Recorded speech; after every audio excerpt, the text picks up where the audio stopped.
నమస్కారం. ఓటెన్ TV news కు స్వాగతం. ఆంధ్ర సువార్తక లూథరన్ సంఘం ఏఈఎల్సి ప్రస్తుత కమిటీలు అన్ని కూడా రద్దు చేయడం జరిగినదని AELC treasurer doctor L Lazarus తెలియజేశారు. ఈ మేరకు సోమవారం గాంధీనగర్ ప్రెస్ క్లబ్ నందు ఆయన విలేకరుల సమావేశం జరిపారు. ఈ సందర్భంగా ఆయన మాట్లాడుతూ గత 4 సంవత్సరములుగా ఏఈఎల్సి సంఘములో నెలకొన్న పరిస్థితులపై కోర్టు తీర్పు ద్వారా ప్రస్తుత అన్ని కమిటీలను రద్దు చేయడం జరిగిందని తెలియజేశారు. కోర్టు తీర్పును తాము స్వాగతిస్తున్నామని, కావున ఏఈఎల్సి సంఘస్థులు అందరూ ఐక్యమత్యంతో ముందుకు వచ్చి ఒక మంచి నూతన నాయకత్వం స్థిరముగా ఏర్పాటు చేసుకుని మన సంఘమునకు తిరిగి కట్టుకొని మరియు అభివృద్ధి చేసుకున్నట్టుకు ముందుకు రావాల్సిందిగా సంఘ సభ్యులను కోరుతున్నట్లు ఆయన వెల్లడించారు.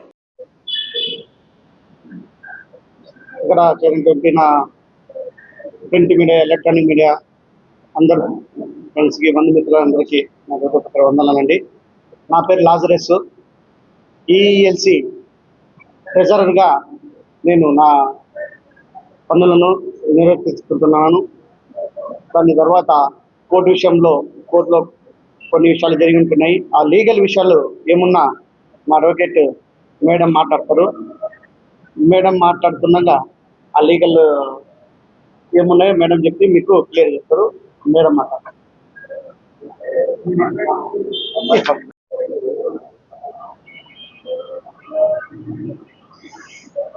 మీడియా ప్రతినిధులందరికీ నా శుభాభివందనాలు.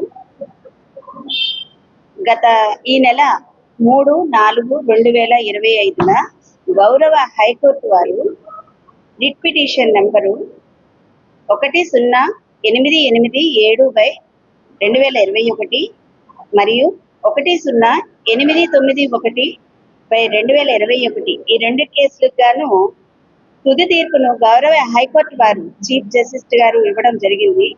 దాని గురించి మీకు వివరించడం జరుగుతుంది. ఆంధ్ర సౌవార్తిక లూథరన్ సంఘం ALC Guntur treasurer Shri doctor లుంజర లాజరస్ గారు మీడియా ప్రతినిధులకు తెలియజేసుకుంటుంది ఏంటంటే,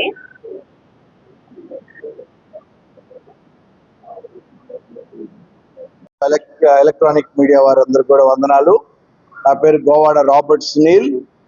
నిన్న కూడా నేను ప్రెస్ మీట్ పెట్టడం జరిగింది. నేను పాస్టర్స్ జేఏసీ మరియు AP pastors and Christian leader federation president గా ఉన్నాను. అయితే గత 4 సంవత్సరాలుగా ఏఈఎల్సి సంఘముకు నేను లీగల్ అడ్వైజర్ గా లాజరస్ గారి నాయకత్వంలో నేను కోర్ట్ మ్యాటర్స్ అన్ని కూడా ఫాలోఅప్ చేస్తా ఉన్నాను. మాకు శ్రీ ఎంఆర్కే చక్రవర్తి గారు, అలాగే జొన్నలగడ్డ సుధీర్ గారు మాకు సీనియర్ అడ్వకేట్స్ ఇద్దరు మా కేసులు వాదిస్తా ఉన్నారు. 2021లో అప్పటి రిటైర్డ్ బిషప్ గా ఉన్న పరదేశ్ బాబు గారు హైకోర్టు ద్వారా ఒక తాత్కాలికమైన ఆర్డర్ ఒకటి తీసుకొని వచ్చారు. ఏమనంటే మేమే ఇక్కడ కొనసాగాలని. ఆ రోజుల్లో పరిస్థితులను బట్టి ఆ ఆర్డర్ని కొనసాగిస్తూ వారిద్దరికి ఎటువంటి పాలసీ డెసిషన్స్ తీసుకోకుండా ఉన్నది ఉన్నట్టు అడ్మినిస్ట్రేషన్ చేయమని ఇచ్చారు. అయితే ఆ ఆర్డర్ మీద లాజరస్ గారు ఏం చేశారంటే రిట్ అపీల్ నెంబర్ 1063/1033 మీద వారు అప్పీల్కి వెళ్ళినప్పుడు అది సుదీర్ఘంగా 2 సంవత్సరాల పాటు దీని మీద ఆర్గ్యుమెంట్స్ జరిగినాయి. 3/4/2025 ఆనరబుల్ చీఫ్ జస్టిస్ మరియు డివిజన్ బెంచ్ లో ఒక తుది తీర్పు వెల్లడించడం జరిగింది. చాలా హర్షణీయం. రెండోది ఏంటంటే ఈ తీర్పు వల్ల ఈ ఏఈఎల్సిలో నెలకొన్న అన్ని పరిస్థితులు సద్దుమనడానికి ఆయన ఒక ఆలోచన చేసి విత్ ఆల్ పార్టీస్ కన్సర్న్ ఎవరెవరైతే మోడరేటర్ గా ఛాలెంజ్ చేస్తున్నారో పరదేశ్ బాబు గారు కానివ్వండి, ఎలియా గారు కానివ్వండి, శ్యామ్ సంపత్ కానీ వీళ్ళందరూ కూడా నేను ఉంటే మోడరేటర్ నేనని ఛాలెంజ్ చేస్తారు. వీరందరిని కూడా కాదని ఆయన is lordship retired supreme court judge గారైన జోసెఫ్ కురియన్ గారిని మాకు ప్రత్యేకంగా వారిని నియమించడం జరిగింది. వారు డే టు డే అడ్మినిస్ట్రేషన్ తో పాటు వారు ఎలక్షన్ లో గ్రౌండ్ లెవెల్ అంటే సెనెట్ లెవెల్ నుంచి ఎలక్షన్స్ అన్ని కూడా కండక్ట్ చేసి తద్వారా ఒక స్థిరమైన అడ్మినిస్ట్రేషన్ ని ఏఈఎల్సికి ఇస్తారని మేము కోరుకుంటున్నాం. ఇటువంటి జడ్జిమెంట్ వెల్లడించడం వల్ల ఈ ఏఈఎల్సిలో ఉన్న అన్ని కూడా సమస్యలకు ఇది మంచి పరిష్కారం.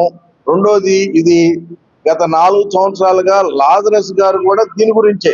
ఆయన ఏంటంటే ఒక మంచి బిషప్ ని, ఒక మంచి మోడరేటర్, స్థిరంగా ఒక మంచి అడ్మినిస్ట్రేషన్ కావాలని కోరుకుంటాం. ఎందుకంటే ఈ సంఘాల్లో చాలా మంది పాస్టర్స్ కి ప్యారిష్ లేకుండా అవడం జరిగింది. ఎంప్లాయీస్ కి చాలా మంది ఇబ్బందులు గురించడం జరిగింది. ఆఫీస్ అంతా కూడా పోలీస్ పర్యవేక్షణలో అడ్మినిస్ట్రేషన్ జరుగుతుంది. కాబట్టి హైకోర్టు వారికి మా సంఘం తరపున, మా పాస్టర్స్ ఫెడరేషన్, ఏఈఎల్సి నాయకుల తరపున హైకోర్టు వారికి మేమందరం కూడా వందనాలు తెలియజేస్తున్నాం. ఎందుకంటే it is a very very good judgement. దానివల్ల ఏంటంటే అన్ని సమస్యలకు పరిష్కారం, ఒక మంచి స్థిరమైన లీడర్షిప్ మా ఏఎల్సీకి వస్తుందని ఆశిస్తున్నాము. మీడియా మిత్రులు కూడా